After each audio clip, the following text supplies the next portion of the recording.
Hi, I'm Shan Wu with the Undercolor of Law hot take on the release of the House Ethics Committee report on Matt Gaetz. Depending on your point of view, I guess, Santa either delivered a lump of coal or an early Christmas gift to Matt Gaetz. The report is pretty much exactly what we expected it to be, although frankly the amount of detail and evidence is really quite incredible, quite overwhelming. And it really reminds us of the importance of congressional committees and the kind of sunshine that they can shine even when there's a dark failure of other branches of government, and state prosecutors failed here as well. So this report spells out what they call substantial evidence of the following: that Gaetz had engaged in statutory rape of a high school junior. He had paid her and others money for sex, and he was a tremendous abuser of ecstasy and cocaine. In addition to that, the committee also said that he had obstructed the investigation, basically misled them, made false statements. Now, a little bit of background here. DOJ actually delayed the House investigation because DOJ wanted to complete their own investigation. So they kind of said to the House, stand down while we finish this up. And then, despite the fact that they would have had access to the same evidence that the House committee had, DOJ declined to bring a prosecution. So let's listen to a moment for a quick report on this as it was breaking. And this is from a very highly respected reporter, and well, let's take a listen to it first, and we'll discuss it for a sec. One of the things, though, is that the Justice Department looked at this and they did not charge with Matt Gaetz with any crime. That allowed the House Ethics Committee then to pick up its investigation. The 17-year-old did not tell Gaetz that she was underage at the time. He didn't ask her age, and he has also said on X, he has responded to this and said, "In my single days, I often sent funds to women I dated, even some I never dated, but who asked. I dated some of these women for years. I never had sexual contact with someone under 18. Any claim that I have would have been destroyed in court, which is why no such claim was ever made in court." So what struck me about that clip, I mean, the reporting is totally spot on and factually correct, but what struck me was it seemed like there's a tremendous amount of emphasis on trying to point out, not exculpatory, but sort of neutral things about Gaetz, like pointing out the fact that the sexual intercourse was consensual here. I mean, that's like completely irrelevant. By definition, it can't be, because it was a underage female. That's why it's called statutory rape. It's a strict liability offense. An enormous amount of emphasis on his denials, his guilty until proven innocent sort of thing. And that's not really the story, right? The story isn't about trying to try him in public or to say that there should have been a prosecution, although I think there should have been. I'll talk about that. The story is about what are the details that would put forth, and yet so much of the coverage is really devoted to kind of doing the both sides aspect of it, or trying not to emphasize the details of the report excessively, which I just found a little bit troubling, because I think it fails to show the viewing public what's really important about these details, which are really, really horrible and very troubling. Turning to the point of DOJ, because part of that reporting is that DOJ declined to bring the charges. Let's talk about that. I've discussed this before, as have a lot of legal analysts, but I mean, it's really kind of mind-boggling. I mean, how much more do you need for DOJ to have brought a case? I mean, there is this pretty much uncontested evidence of the congressman engaging in statutory rape, using drugs, trying to mislead Congress. I guess we are, of course, I have to say, we're not aware of the particular evidence that DOJ had before it, so there could be some sort of subtleties that we're just not informed about here that lead to why they took a pass on it.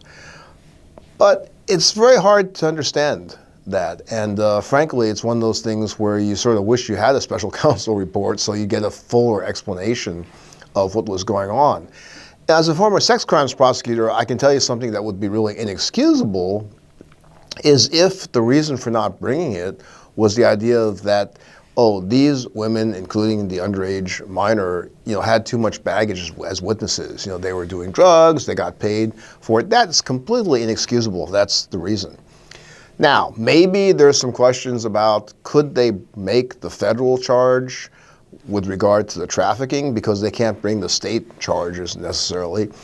Okay, maybe there's something about that. They had to think about that because there's a coercion issue. What more coercion is there when you have a sitting congressman who's older, and the report even suggests that he is sort of exploiting his influence and power? And some of the women even said they didn't feel like they were fully in a position to consent because they were under the influence of drugs at that time.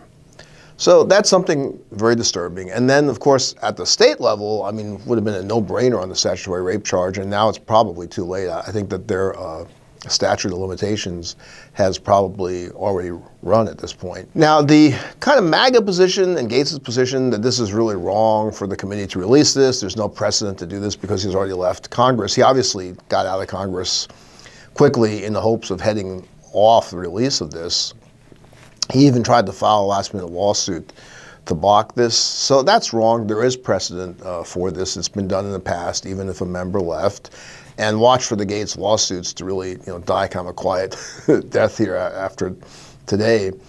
And I think that, in his opening monologue, dialogue, Lawrence O'Donnell really made a really great point where he really credited the House Ethics Committee for saving us from a Gaetz attorney generalship, or at least saving us from him actually getting, into the confirmation process.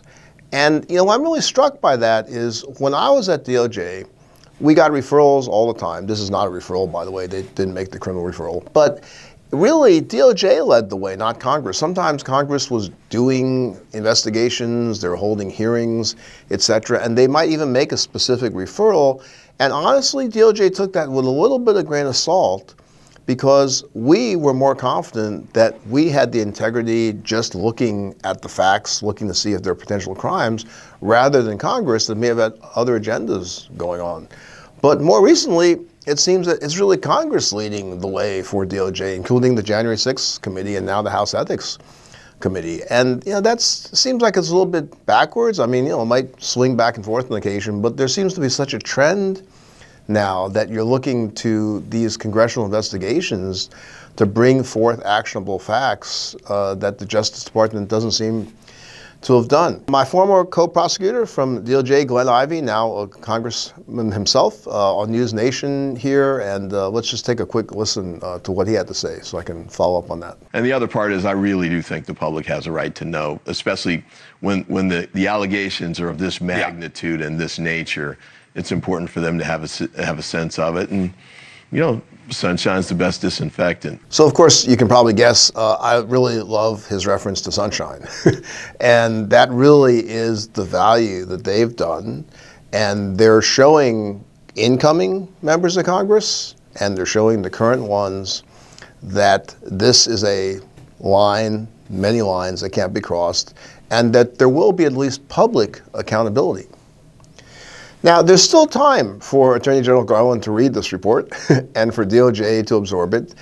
Likely no action on the trafficking since they've already declined that. I mean, they could revisit that. But what is particularly hard to understand is, in light of this report, there's certainly grounds for looking at false statements 1001 and the obstruction that the committee references. That's something that DOJ should take up, and they could open that investigation right now. Let Trump shut it down. Start to do the right thing. If he wants to shut it down, let him shut it down. But you know something? Gaetz now is of so little value to the incoming Musk administration that a Trump DOJ might even allow that investigation to go forward because it might give themselves some cover for the other agenda items that they don't want a lot of sunlight shown on. So we'll keep an eye on this, and we'll talk to you soon. thanks again for all the replies and the comments. They're really very helpful to see, and try to implement some of those really good ideas when we can. Hope you all have a good holiday. In collaboration with the Midas Touch Network, we just launched the Legal AF YouTube channel. Help us build this pro-democracy channel where I'll be curating the top stories at the intersection of law and politics. Go to YouTube now and free subscribe at Legal AF MTN. That's at Legal AF MTN.